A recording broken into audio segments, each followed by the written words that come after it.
La llamada que nunca llegó destrozó la vida de una familia en cuestión de horas. León, Guanajuato, 22 de mayo de 2024.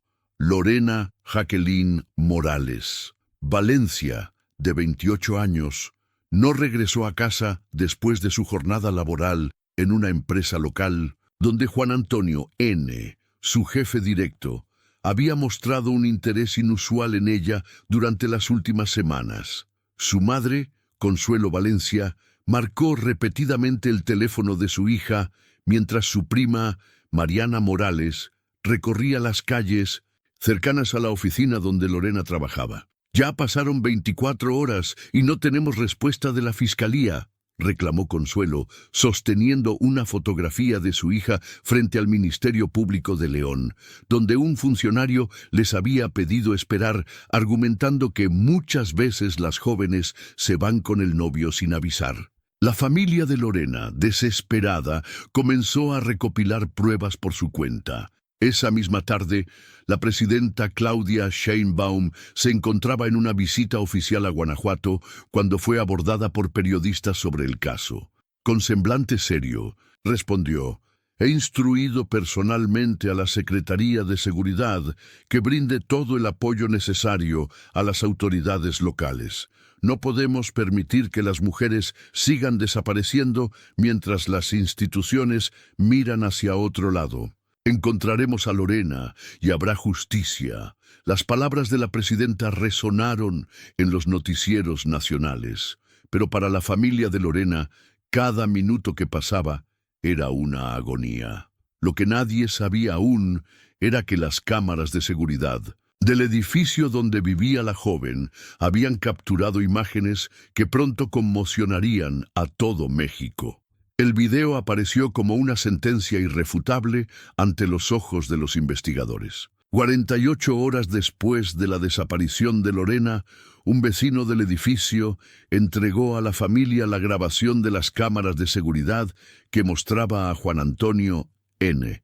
cargando un bulto envuelto en cobijas hacia su vehículo a las 11:37 de la noche del 22 de mayo. El rostro tenso y la mirada furtiva del hombre revelaban la gravedad de sus acciones mientras atravesaba el estacionamiento.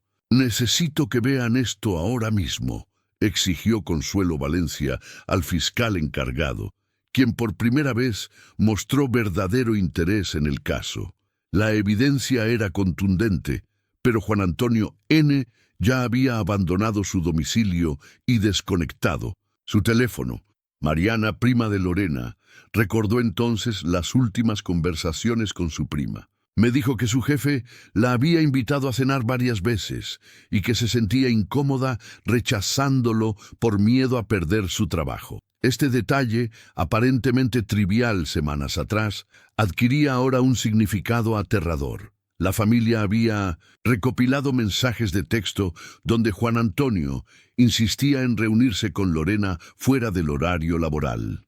Mientras las autoridades emitían una alerta de búsqueda para el sospechoso, la madre y la prima de Lorena decidieron visitar a la familia de Juan Antonio. Armadas con una grabadora oculta, confrontaron a su esposa, quien, nerviosa, confesó que su marido había llegado muy tarde esa noche y había lavado su ropa inmediatamente. «Estaba extraño, no quiso cenar y se duchó 3 veces seguidas», declaró. La mujer, ajena a que sus palabras estaban siendo registradas. La mañana del 25 de mayo, la presidenta Claudia Sheinbaum convocó una reunión de emergencia con el Gabinete de Seguridad. Las imágenes del video y el testimonio grabado habían llegado a su oficina. «Este caso evidencia fallas sistemáticas en nuestros protocolos de dosichi. En búsqueda», declaró frente a las cámaras, «he ordenado que se revisen los procedimientos en todo el país. No podemos seguir fallándole a nuestras mujeres con respuestas tardías y negligentes». En León, un grupo de mujeres vestidas de morado se congregó frente a la empresa donde trabajaba Lorena.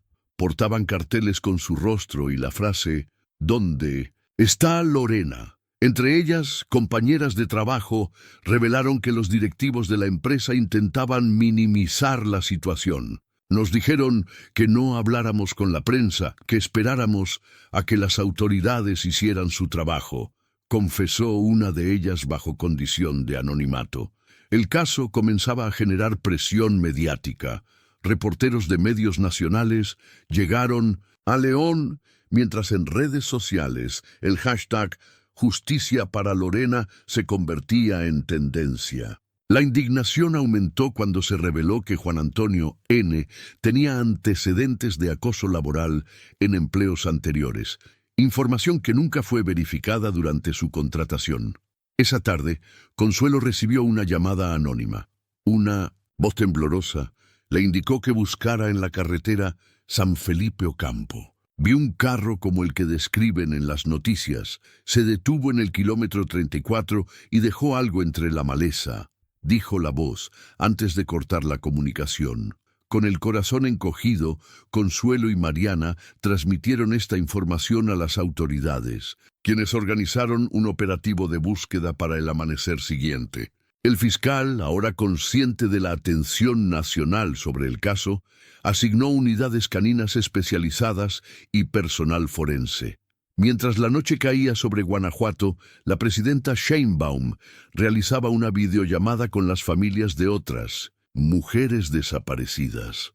El caso de Lorena ha expuesto una verdad dolorosa que no podemos ignorar. Nuestro sistema ha normalizado la violencia contra las mujeres, admitió, pero les prometo que esto cambiará. Estamos implementando un nuevo protocolo nacional de búsqueda inmediata que no esperará 24 o 72 horas cuando una mujer desaparezca. En un motel a las afueras de Querétaro, Juan Antonio N. observaba las noticias con nerviosismo. Su rostro aparecía en todos los canales nacionales. Sabía que era cuestión de tiempo antes de que lo encontraran. Con manos temblorosas, marcó el número de su abogado mientras preparaba una versión de los hechos que contradecía toda la evidencia acumulada en su contra. La madrugada del 26 de mayo sería decisiva. Los equipos de búsqueda se desplegaron por la carretera San Felipe Ocampo, mientras Consuelo Valencia permanecía en vela, aferrada a una fotografía de su hija, preparándose para enfrentar la noticia que temía desde el primer momento, la confirmación de que México había perdido a otra de sus hijas.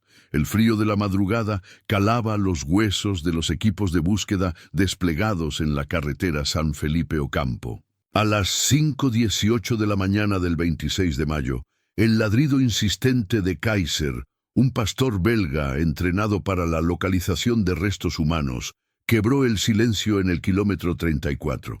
Los agentes forenses intercambiaron miradas de gravedad mientras se acercaban al área señalada por el can, una zona de maleza espesa, alejada varios metros del asfalto. «Hemos encontrado algo», informó por radio el comandante Ramírez, encargado del operativo. A pocos metros, Consuelo Valencia y Mariana Morales esperaban junto a una patrulla, abrazadas para darse calor y valor. Un oficial se acercó a ellas, con paso lento, el rostro contraído en una expresión que anunciaba lo peor antes de pronunciar palabra alguna. «Señora Valencia, necesitamos que se quede aquí. Los especialistas están trabajando en la zona», explicó con voz suave pero firme. Consuelo se desplomó sobre sus rodillas. Un grito desgarrador emergió desde lo profundo de su ser, mientras Mariana la sostenía, ambas entendiendo lo que nadie se atrevía a confirmar todavía. El área fue acordonada inmediatamente. Peritos en criminalística fotografiaban y documentaban meticulosamente cada detalle, mientras extraían de la maleza un cuerpo envuelto en las mismas cobijas que aparecían en el video de seguridad. Los primeros indicios señalaban que la víctima presentaba signos de estrangulamiento y múltiples contusiones. La noticia llegó a Palacio Nacional durante el desayuno de trabajo de la presidenta Claudia Sheinbaum. Interrumpió inmediatamente la reunión y solicitó una conexión directa con el fiscal de Guanajuato.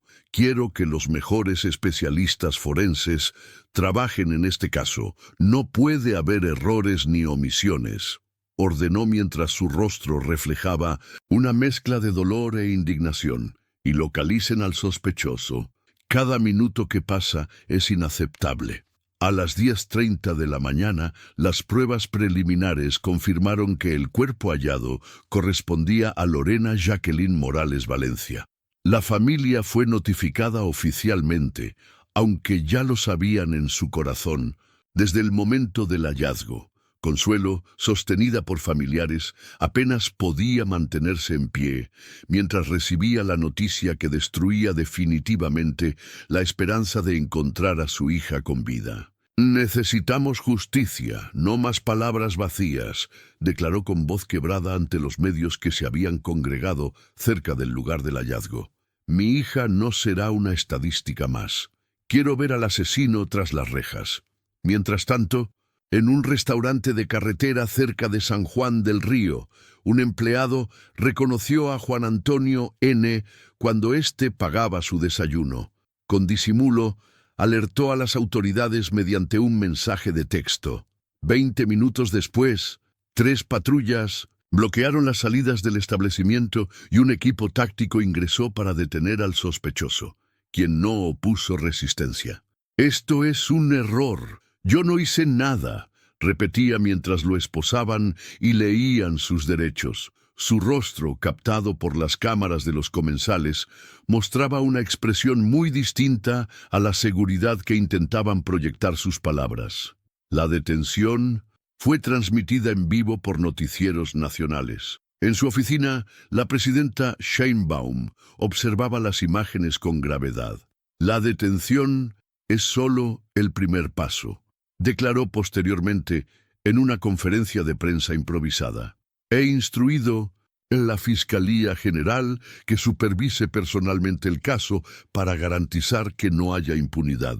El feminicidio es un crimen contra toda la sociedad mexicana». Esa tarde, miles de mujeres se congregaron espontáneamente en el Zócalo de Ciudad de México y en plazas públicas de otras ciudades. Velas, fotografías de Lorena y pancartas con consignas contra la violencia feminicida iluminaron la oscuridad creciente. Similar manifestación ocurrió frente a la Fiscalía de León, donde Consuelo y Mariana encabezaron una vigilia que reunió a más de 2,000 personas. Los investigadores, mientras tanto, ejecutaron órdenes de cateo en el domicilio y la oficina de Juan Antonio N. En su casa, encontraron prendas con manchas que parecían sangre, ocultas en el fondo de un armario del sótano. En su computadora del trabajo, descubrieron una carpeta con decenas de fotografías de Lorena tomadas sin su consentimiento.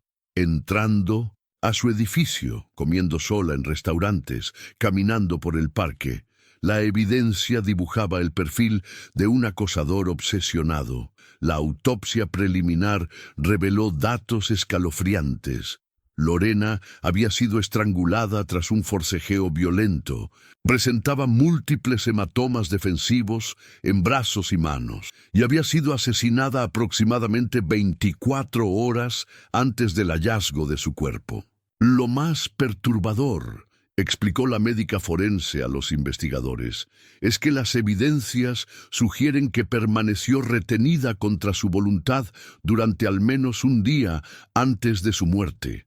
Este detalle, filtrado a la prensa, intensificó aún más la indignación nacional. La tarde del 27 de mayo, la presidenta Sheinbaum encabezó una reunión extraordinaria con gobernadoras y gobernadores de todo el país. El caso de Lorena nos demuestra que necesitamos reformar todo nuestro sistema de atención a la violencia de género, afirmó con determinación. A partir de hoy, implementaremos el protocolo Lorena, que garantizará búsqueda inmediata, sin esperas burocráticas, cuando una mujer sea reportada como desaparecida. En las calles, la frase «ni una más» resonaba entre miles de manifestantes. Reporteros internacionales cubrían las protestas, mientras el caso trascendía fronteras, convirtiéndose en símbolo de la lucha contra el feminicidio en América Latina. Juan Antonio N., ya en prisión preventiva, se negaba a cooperar con las autoridades. Su abogado intentaba construir una defensa basada en supuestas inconsistencias procedimentales, estrategia que generó aún más indignación cuando se hizo pública. No descansaremos, prometió Consuelo Valencia ante las cámaras, hasta que se haga justicia por mi hija y por todas las mujeres que ya no están. Lorena tenía sueños, tenía una vida por delante que le fue arrebatada por un monstruo que creía tener derecho sobre ella. Esa noche, mientras México se teñía de morado en memoria de Lorena, un nuevo elemento apareció en la investigación. El audio grabado por Consuelo y Mariana días atrás, durante su visita a la familia del sospechoso, estaba a punto de convertirse en pieza clave del caso. Yo no sé nada de Lorena, no entiendo por qué me están acusando. La voz de Juan Antonio N. resonaba por los altavoces de la sala de audiencias mientras el fiscal reproducía el audio grabado secretamente por la madre y prima de Lorena. El silencio sepulcral solo se interrumpía por los sollozos ahogados de Consuelo Valencia, quien apretaba con fuerza la mano de Mariana. La grabación de casi 7 minutos había sido entregada a las autoridades el día anterior y ahora formaba parte central de la audiencia de vinculación a proceso. En ella se escuchaba claramente cómo el sospechoso se contradecía varias veces al ser confrontado por las mujeres. Lorena salió temprano ese día, ni siquiera la vi, afirmaba en un momento, para luego mencionar involuntariamente: cuando me pidió que la llevara a su casa, le dije que tenía una reunión pendiente. Este detalle, nunca antes mencionado, estremeció a todos los presentes en la sala. La jueza Carmina Ortega, con expresión severa, ordenó detener la reproducción.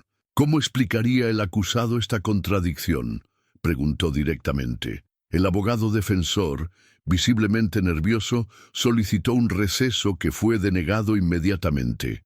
Fuera del juzgado, cientos de manifestantes sostenían fotografías de Lorena y de otras mujeres víctimas de feminicidio. La indignación pública había crecido exponencialmente cuando, la noche anterior, la presidenta Claudia Sheinbaum había presentado en cadena nacional las estadísticas actualizadas de violencia contra las mujeres en México.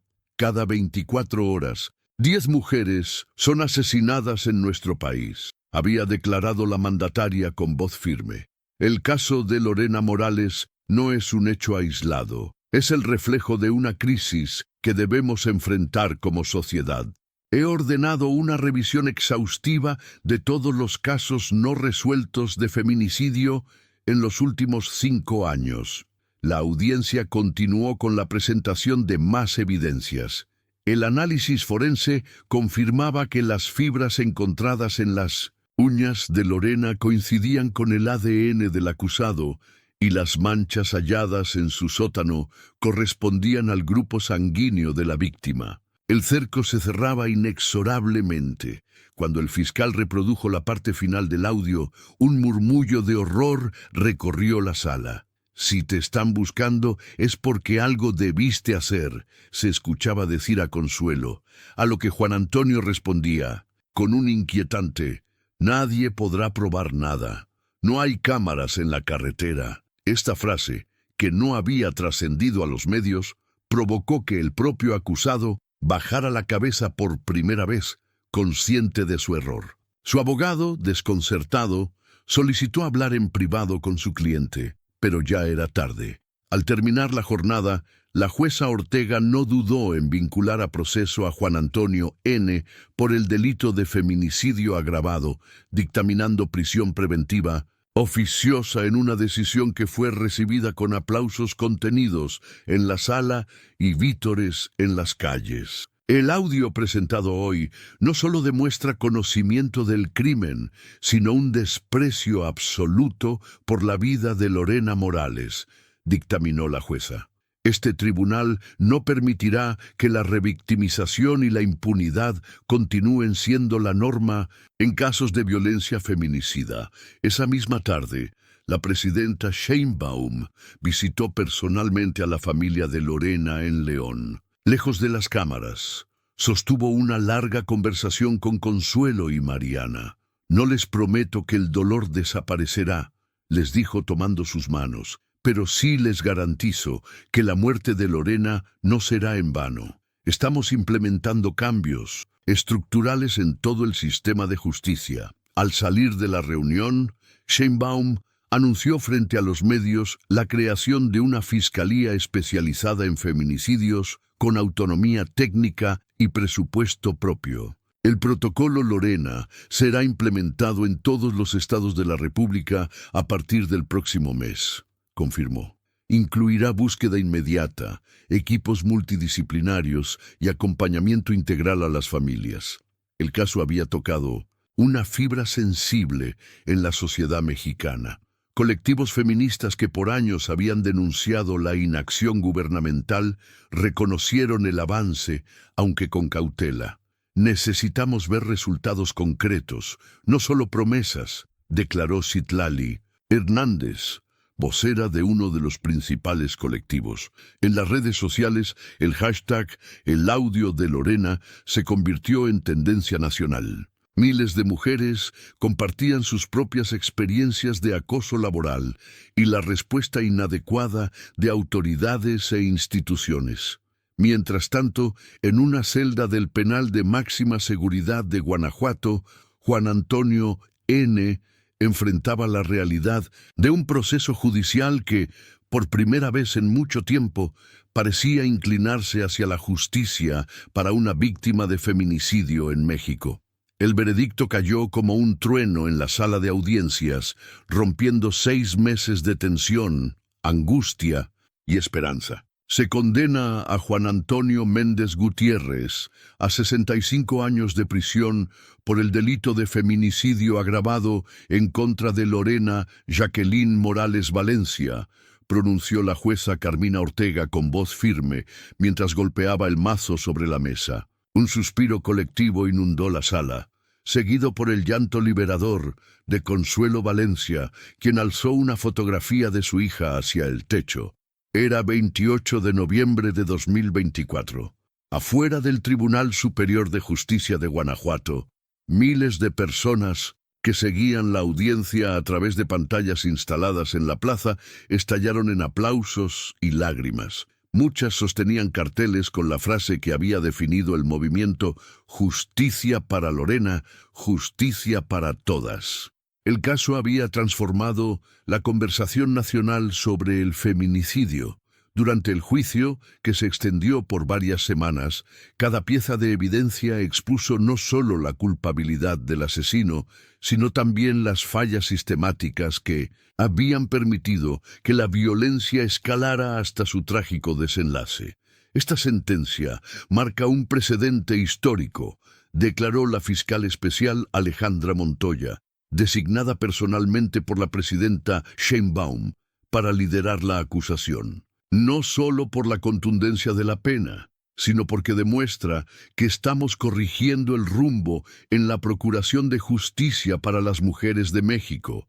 El juicio había revelado detalles estremecedores. Los peritajes confirmaron que Juan Antonio había acosado a Lorena durante meses, documentando sus movimientos y enviándole mensajes cada vez más intimidantes. La noche del crimen, tras una discusión en la oficina donde rechazó nuevamente sus avances, la había seguido hasta su apartamento, donde la agredió fatalmente.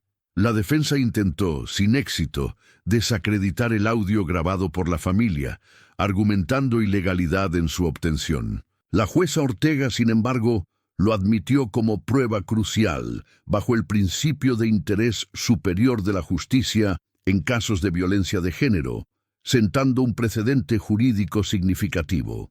Al salir del tribunal, Consuelo y Mariana fueron recibidas por una multitud que las abrazó simbólicamente.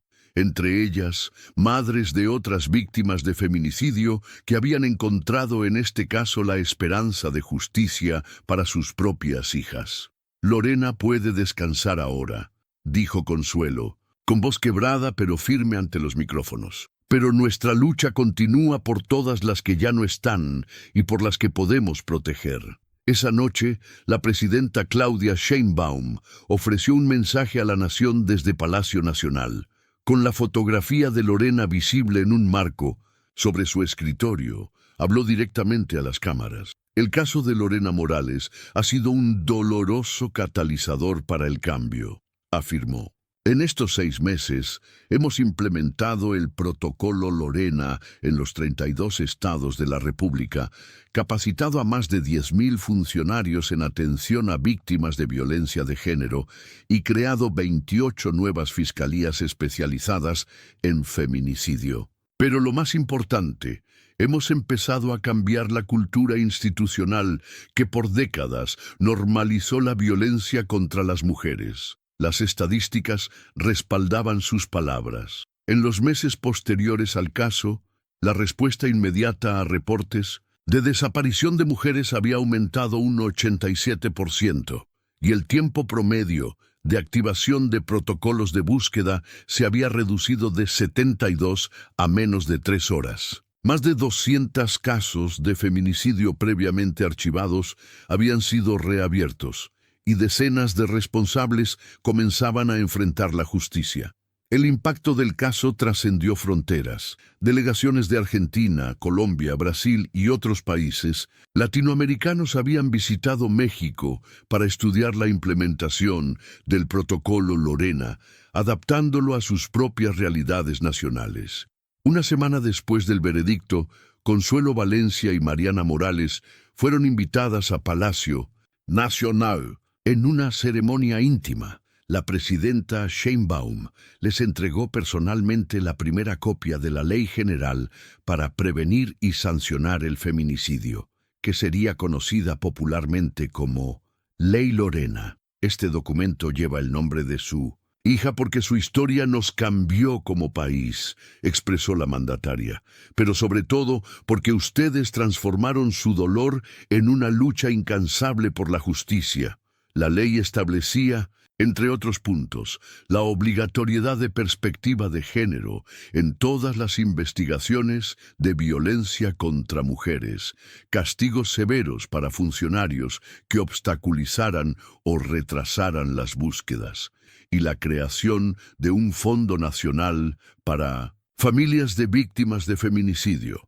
En León, el lugar donde trabajaba Lorena fue transformado por sus compañeras en un centro de atención y asesoría para mujeres en situación de violencia. Cada día recibimos a mujeres que, inspiradas por el caso de Lorena, deciden romper el silencio, explicó Teresa Jiménez, quien había liderado las primeras protestas tras la desaparición de su compañera. El edificio donde vivía Lorena ahora exhibía un mural que cubría toda la fachada lateral. Su rostro sonriente junto a la frase «Tu voz sigue resonando», obra de un colectivo de artistas urbanas que había replicado murales similares en decenas de ciudades del país. En el kilómetro 34 de la carretera San Felipe Ocampo, donde su cuerpo fue encontrado, una pequeña plaza conmemorativa con jardines y una placa recordaba no solo a Lorena, sino a todas las víctimas de feminicidio. Cada 26 de mayo, fecha del hallazgo, cientos de personas realizaban una peregrinación hasta el lugar para encender velas y renovar el compromiso de lucha. Un año exacto después de la desaparición de Lorena, el 22 de mayo de 2025, la presidenta Sheinbaum presentó el primer informe anual del Observatorio Nacional contra el Feminicidio. Los datos mostraban una reducción del 23% en casos confirmados y una mejora sustancial en la resolución judicial de los mismos. Estos números representan vidas salvadas, subrayó la presidenta, pero aún tenemos un largo camino por recorrer. Cada caso que persiste es un recordatorio de nuestra responsabilidad colectiva. Esa misma tarde, Consuelo Valencia inauguraba la Fundación Lorena Morales, un espacio dedicado a brindar apoyo psicológico, legal y económico a familias de víctimas de feminicidio. Con financiamiento público y privado, la fundación se convertiría rápidamente en un referente nacional. Mi hija soñaba con un México donde las mujeres pudieran vivir sin miedo. Compartió consuelo ante decenas de familias reunidas en el evento. No pudo ver ese México, pero cada paso que damos nos acerca más a construirlo.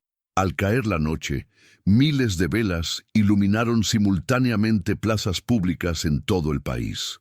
El caso de Lorena había tocado la conciencia nacional de una manera que pocos pudieron anticipar. Su nombre ya no solo evocaba tragedia, sino también esperanza, cambio y la promesa de un futuro donde la justicia no fuera la excepción, sino la regla para todas las mujeres de México.